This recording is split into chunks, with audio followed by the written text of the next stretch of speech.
हाँ, hello guys. ये video जो मैं बना रहा हूँ, ये बस बेसिक सा वीडियो है। इसमें मैं आपको बताना चाहता हूँ कि कौन-कौन से ऐसे माध्यम हैं जिसको इस्तेमाल करके आपकी जो है औरिक बॉडी, फिज़िकल बॉडी की प्रोटेक्शन होती है और एक योगी साधक जो है अपने रास्ते पे निरंतर बिना किसी प्रॉब्लम के आगे बढ़ सकता है। तो भगवान ने, प्रकृति ने, नेचर ने हमें बहुत अच्छे ऐसे टूल्स दिए हैं, जिसमें से कुछ रुद्राक्ष है जो पेड़ों पे निकलते हैं और जेमस्टोन्स जो धरती से निकलते हैं। अब जो रुद्राक्ष होते हैं ये 1 से 21 मुखी हैं, ये अलग-अलग चक्रों पे काम करते हैं और ये जो हमारे 7 चक्र हैं, फ्रंट के जो चक्र हैं उस पे रुद्राक्ष काम करते हैं।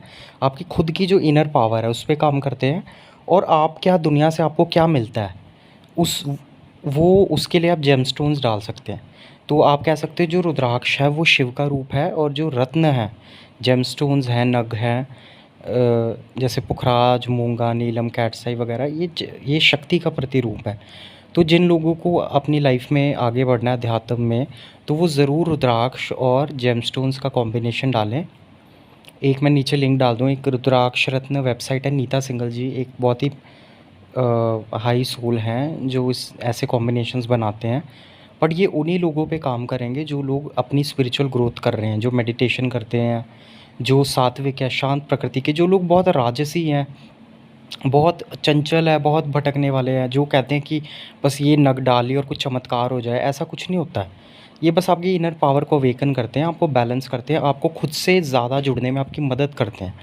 तो मुझे ये बहुत मददगार, हेल्पफुल लगे और इससे कोई एक्सपेक्ट मत करना कि कुछ चमत्कार होगा। ये बस आपको हेल्प करते हैं। जैसे एग्ज़ाम्पल मैं देता हूँ कि एक 8 मुखी रुद्राक्ष है भगवान गणपति का और 6 मुखी कार्तिकेय भगवान का।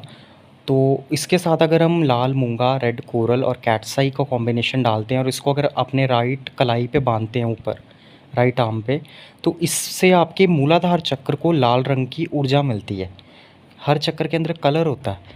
तो क्या करता है जो रुद्राक्ष है वो पहले आपके मूलाधार चक्र को ठीक करता है और जो रेड कोरल आपका मूंगा और कैटसाई आपके मूलाधार के अंदर लाल रंग को भरना शुरू करता है। तो ये इस तरह से है जैसे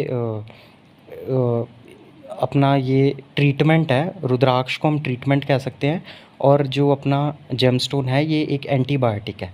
तो आज लोग बड़े सारे जेमस्टोन डालते हैं, उनको पता नहीं है उसका मतलब क्यों डाल रहे हैं, क्या कारण है और उससे इसलिए उन्हें फ़ायदे नहीं हो रहे, क्योंकि लोग एक तो उन्हें गलत रुद्राक्ष जेमस्टोन्स दे रहे हैं, गलत उँगलियों में डलवा देते हैं और लूट रहे हैं लोगों को। क्योंकि इनका मेन मकसद आपको बताना नहीं है, इनको कुछ पता नहीं है, हील करना नहीं है। इनका मेन मकसद बस आपसे पैसे लूटना है।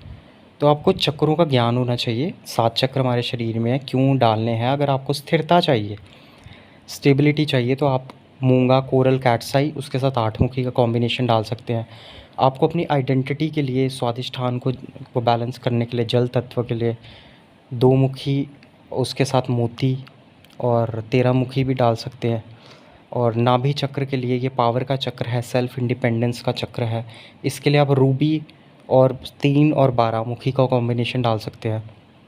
तो ये बहुत ही भगवान ने हमें, प्रकृति ने बहुत ही ब्यूटीफुल चीज़ें दी है। तो जो भी चीज़ प्रकृति देती है हमें ज़रूर लेनी चाहिए, इंस्टेड कि इन बाबाओं के पास जाना है। जितने फ्रॉड गुरुज़ हैं इनके पास कुछ नहीं है। आज के कलयुग में मैं बता दूँ, लिख के दे सकता हूँ, कोई जेन्युइन गुरु नहीं है, सब फ्रॉड है। या तो ये फ्रॉड है या तो ये आधे कच्चे गुरु हैं, इनके पास कुछ नहीं है, बस रटी रटाई बातें करते हैं और आपको पागल बनाते हैं। तो इट इज़ बेटर कि आप खुद की कुंडलिनी जगा के, सहयोग में जैसे बताया है, आप खुद के गुरु डॉक्टर खुद बने और आपको अगर कोई प्रॉब्लम आती है तो भगवान आपको दे तो रहे हैं इतने सारे जेमस्टोन्स। स्थिरता के लिए आपको कोरल कैटसाई मिल रहा है, 8 मुखी गणेश का, 6 मुखी भगवान नेचर आपको दे रहा है, आप ही के लिए तो दे रहे हैं और आप कर ही नहीं रहे इन चीज़ों को। कुछ लोग तो इसलिए नहीं डालते कि हमारा फैशन ख़राब होगा जी, कोई क्या बोलेगा। हमें किसी से क्या फ़र्क पड़ता है। आपको अगर प्रॉब्लम हो रही है, आपको अगर मूलाधार का इशू है तो डालो उसको। ये एक अल्टरनेट थेरेपी है। जैसे हम डॉक्टर के पास कल को जाएंगे, जब मूलाधार वीक होता है तो अर्थराइटिस हो जाता है या स्थिरता के इश्यूज़ हो जाते हैं, तो इट इज़ बेटर आप ये चीज़ों पे रिलाई करो जो अल्टरनेट थेरेपी है। और इसके साथ कुछ चमत्कार सडनली नहीं होता है, आपको धीरे धीरे अपनी लाइफस्टाइल को सात्विक बनाना पड़ता है। जैसे सुबह उठ के थोड़ा अनुलोम विलोम करना, थोड़ा धूप लेना और धरती पे चलना। और एक और चीज़ मैं आपको सजेस्ट करता हूँ कि जितने भी साधक लोग हैं इन सबको अपनी आयुर्वेद के हिसाब से प्रकृति पता होनी चाहिए। मतलब भगवान ने 3 तरह के शरीर बनाए हैं, तत्वों से हम बने हैं। तो एक होता है वाता प्रकृति, ये लोग ज्ञान वाले लोग होते हैं। इनका थोड़ा शरीर पतला होता है, थोड़े कमज़ोर से दिखने में होते हैं, इनका वेट भी कम होता है। तो जिसको पता चल गया हाँ मेरा तो वेट बढ़ना ही नहीं, मेरा ऐसे ही रहना है, तो उसको स्वीकारिता आ जाएगी तो वो शांत रहेगा, है ना? उसी तरह एक दूसरा शरीर है जिसको हम पित्त प्रकृति अग्नि प्रधान लोग, ऐसे लोग लीडर्स, बॉर्न लीडर्स होते हैं, ठीक है? तो ऐसे लोगों को इनमें अग्नि तत्व ज़्यादा होता है। तो ऐसे लोगों को चांदी डालना चाहिए, ज़्यादा सलाद खाने चाहिए, कूलिंग फूड, जूस, नींबू का पानी और मसालों से बचना चाहिए। और ऐसी जगह से बचना चाहिए जहाँ पे बहुत गर्मी होती है, ठंडी जगह जैसे कनाडा वगैरह इनके लिए अच्छा है। और इनके शरीर का स्ट्रक्चर मस्कुलर होता है, गठीला शरीर है, ना ज़्यादा पतले ना ज़्यादा मोटे, बैलेंस में होते हैं। थोड़े आकर्षक होते हैं, लोग खींच लेते हैं, पर इनमें गुस्सा बहुत होता है पित्त प्रकृति अग्नि के कारण। तो इनको इनको ऐसे जेमस्टोन्स डालने चाहिए जिससे इनके अंदर ठंडक आए, जैसे चांदी या फिर मोती या फिर वही मूंगा या कैटसाई, जिससे मूलाधार स्थिरता है इनमें। और एक तीसरी प्रकृति होती है कफ प्रकृति। इनका शरीर का स्ट्रक्चर थोड़ा थुलथुला और बड़ा स्ट्रक्चर होता है, हड्डियाँ भी बड़ी बड़ी होती हैं। इनमें थोड़ा अर्थ एलिमेंट ज़्यादा होता है, फायर एलिमेंट कम है, वाटर एलिमेंट भी ज़्यादा है। तो ये लोग लेज़ी होते हैं, लाइक एलिफेंट्स की तरह, हाथी जैसे होते हैं, थोड़े से धीरे धीरे काम करते हैं, बट बहुत अच्छे दोस्त बनते हैं ये लोग। और ये लोग लेज़ी से होते हैं, इन लोगों को गर्म मौसम अच्छा लगता है। तो जब आपको ये चीज़ें, अब मैं आपको थोड़ा सा बताया, आपको पता होगा, तो आपको बहुत कुछ आधी प्रॉब्लम आपकी इधर ही सॉल्व हो जाएगी, आप डॉक्टरों के चक्करों से बच जाएंगे। जैसे आपको पता है कौन सा मौसम आपको सूट कर रहा है, क्या प्रिकॉशंस लेनी, क्या खाना है, कौन से एलिमेंट्स बैलेंस करने हैं। जैसे पहली प्रकृति वाता वाली के अंदर सिर्फ हवा होती है, जैसे मेरी प्रकृति भी वही है।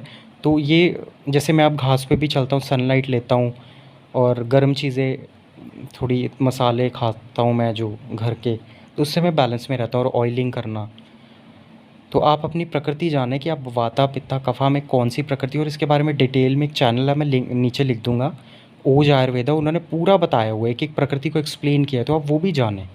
और पूरी तरह से अपनी लाइफ के गुरु डॉक्टर खुद ही बने, किसी को बाहर गुरु मत बनाए, सब फ्रॉड बैठे, कुछ नहीं है ये।